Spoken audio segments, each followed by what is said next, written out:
Olá a todos vocês, que a graça e a paz do nosso Senhor e Salvador Jesus Cristo permaneça com todos de um modo muito especial.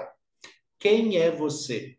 Essa pergunta filosófica que vem desde o tempo de Sócrates, conhece-te a ti mesmo, é a reflexão de Sócrates para todo o ser humano, conhece-te a ti mesmo. Existe uma dificuldade muito grande do ser humano conhecer a si mesmo.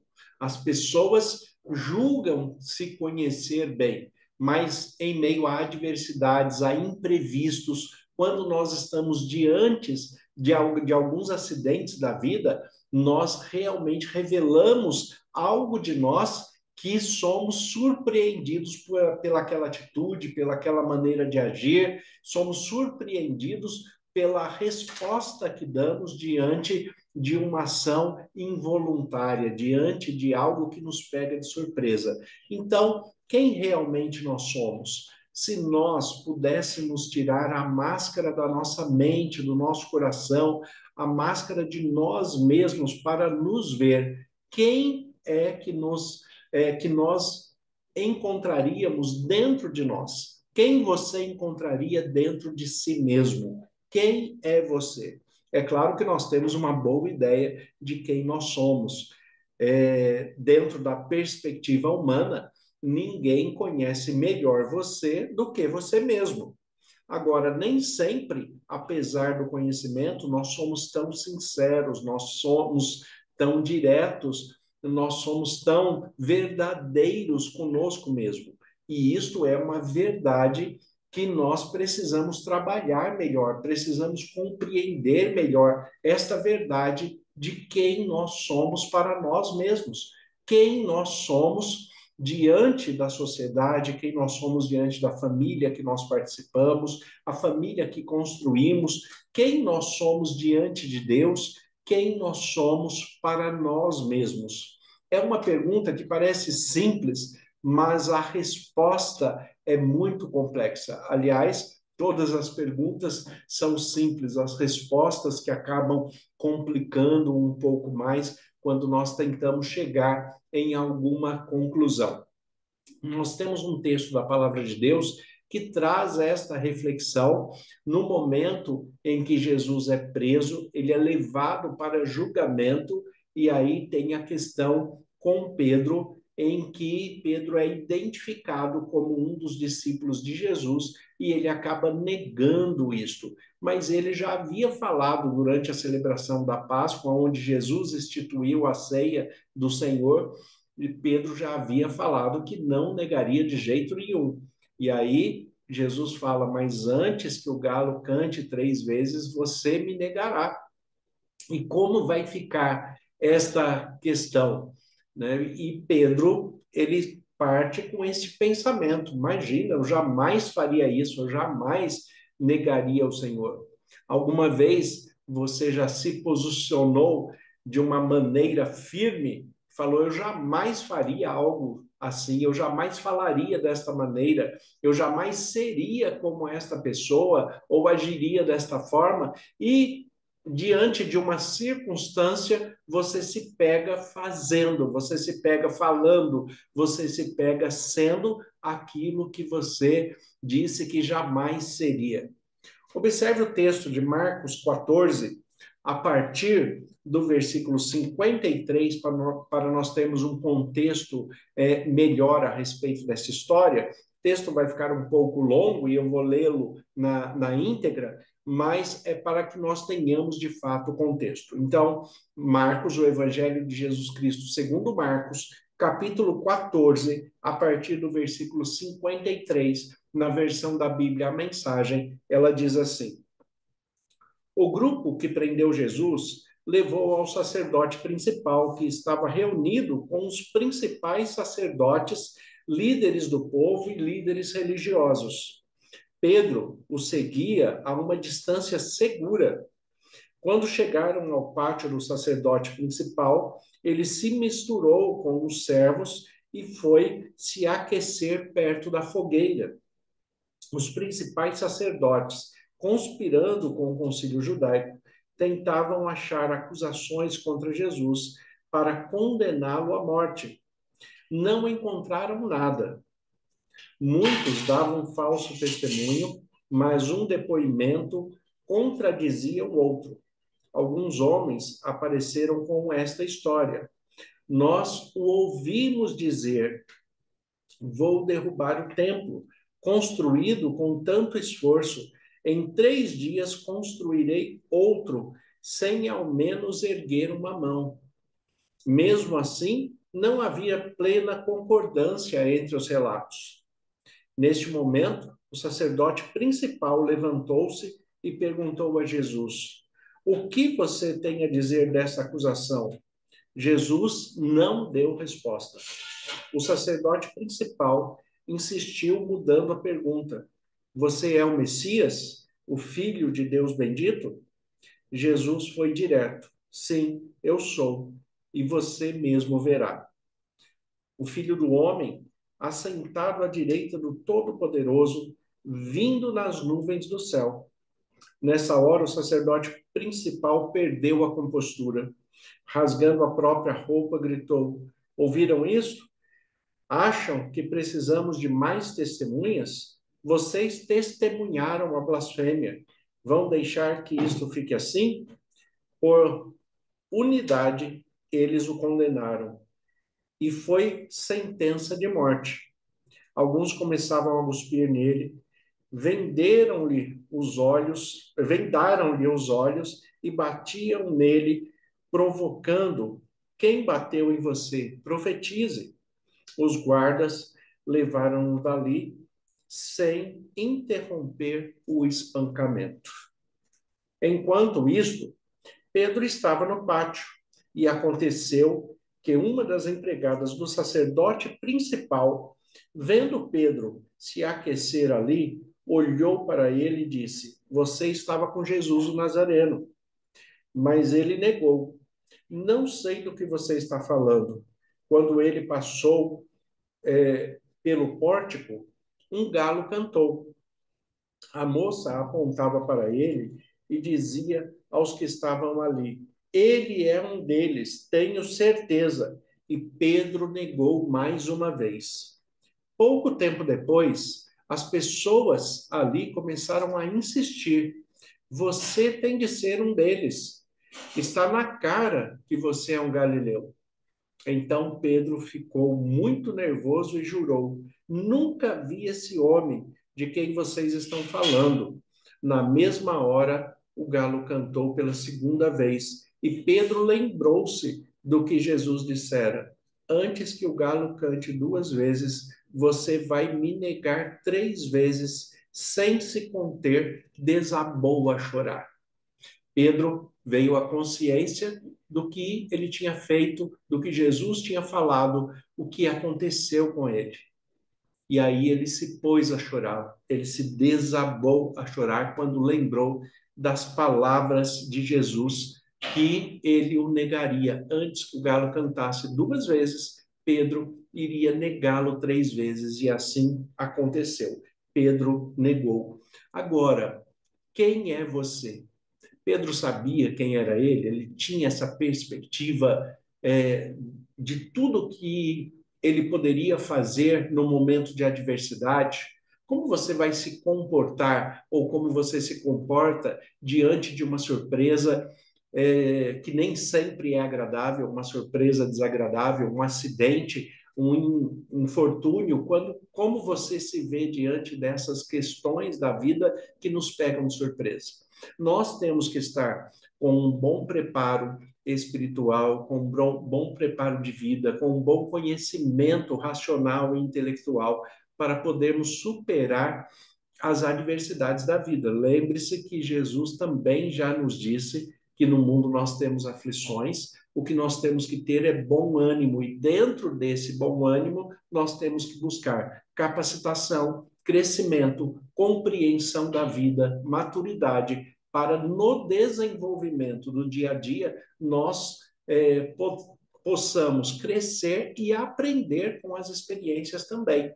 A cada dia nós estamos aprendendo cada vez mais e assim vamos ganhando experiência na vida e o desenvolvimento da maturidade até, como diz o apóstolo Paulo em Efésios capítulo 4, até que nós cheguemos à estatura do varão perfeito, que nós cheguemos à maturidade de Cristo.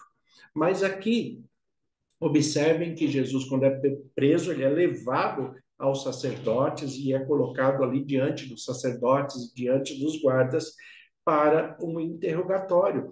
E eles começam a acusá-lo. E a primeira acusação que eles fazem aqui, segundo o texto, é com respeito à fala de Jesus, quando Jesus apresenta, mostra o templo, né, para os seus discípulos e fala para os discípulos que não ficará pedra sobre pedra ali no templo, e que aquele templo seria derrubado, mas que ele reedificaria um templo em 3 dias. E aí eles usam esta fala de Jesus dentro desta acusação. Mas qual seria a acusação? Por que isto o levaria à morte? Não, não achavam nenhuma culpa em Jesus para crucificá-lo, para matá-lo, para condená-lo. Não achavam. O próprio texto nos apresenta isso. Eles não viam nada em Jesus que pudesse levar à condenação. Então, no meio daquele tumulto, no meio de todo aquele diálogo, eles fazem uma pergunta direta para Jesus, tentando extrair de Jesus algo que pudesse acusá-lo. Muitas vezes na vida, nós nos vemos em situações assim. Pessoas que se aproximam de você e tentam armar situações para que você, no seu próprio discurso, você venha se condenar em alguma coisa, você venha falar alguma coisa que possa ser mal interpretado e assim você se complica na sua própria fala. Era isso que eles estavam tentando fazer com Jesus e muitas vezes, muitas pessoas, infelizmente, tentam fazer isso conosco também. Quantas vezes nós que temos esse diálogo público, eu que falo aqui na rádio, e a minha fala fica gravada no YouTube, fica gravada no canal do Facebook, as palestras, as conferências que nós fazemos, as homilias, as pregações da igreja. Então, como que as pessoas interpretam aquilo que está sendo transmitido?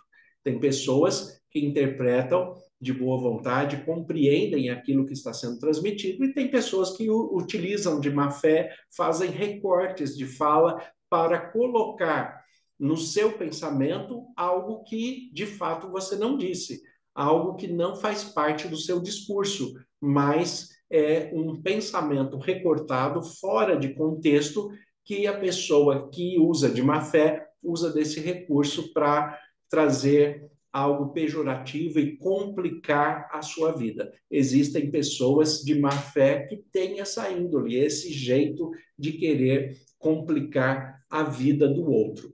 E era isso que eles estavam fazendo com Jesus, mas numa situação em que essa complicação iria gerar a morte.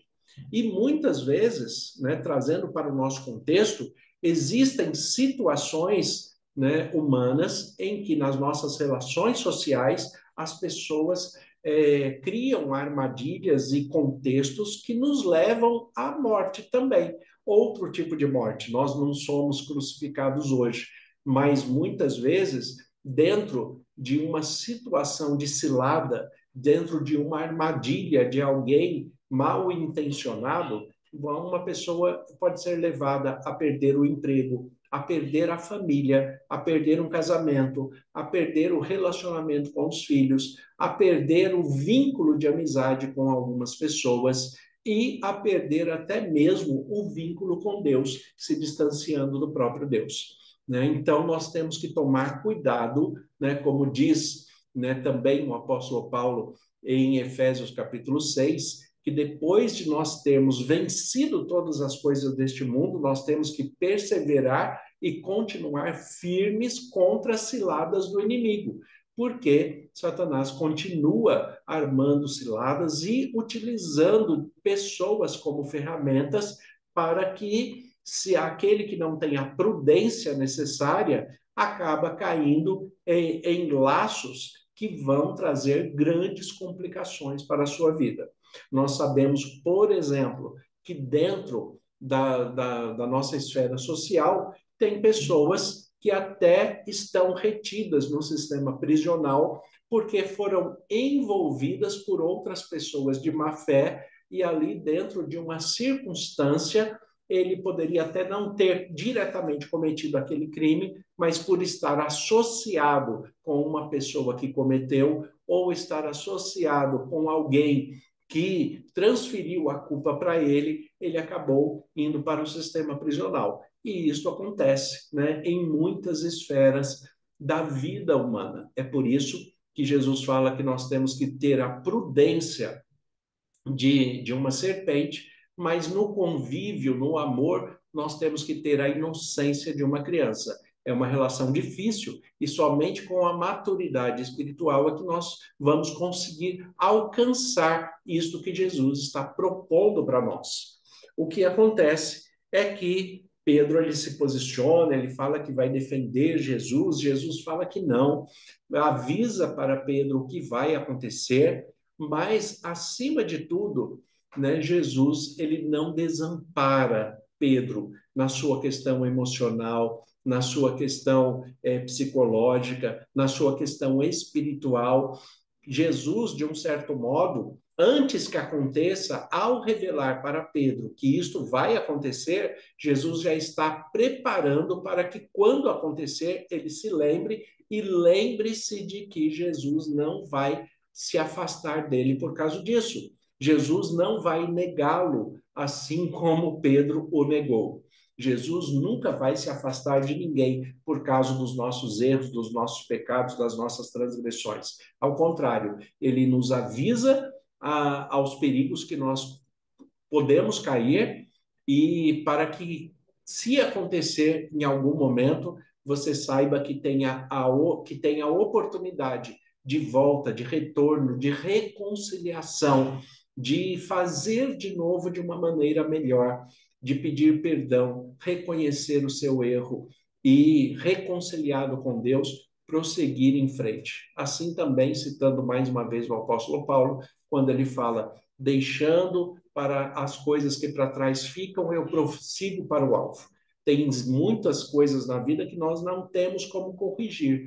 Então, nós temos que deixar para trás e prosseguir. Não ficar preso ao passado no meio de uma melancolia que vai levar à depressão, que vai levar a situações muito difíceis de nós lidarmos. Então, em Cristo, pelo Espírito Santo, no poder de Deus, nós somos refeitos uma nova pessoa, uma nova criatura para viver em novidade de vida. E desta maneira, esquecendo as coisas que para trás ficam, nós prosseguimos para o alvo, que é a redenção em Cristo Jesus.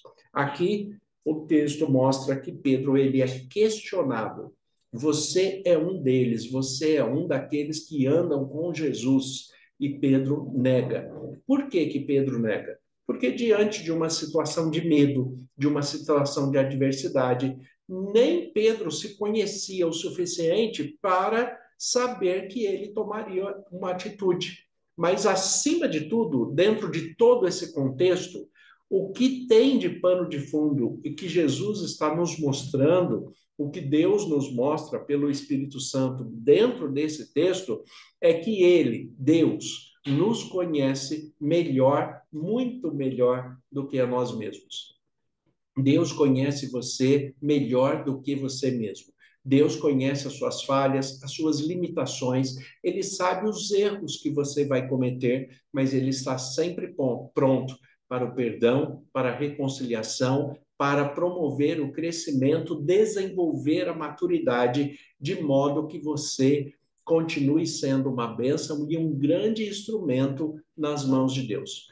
Que você seja dirigido pelo Espírito Santo, assim como acontece com Pedro. O que Pedro fez quando ele percebeu que ele cometeu um grande erro e que Jesus já tinha avisado?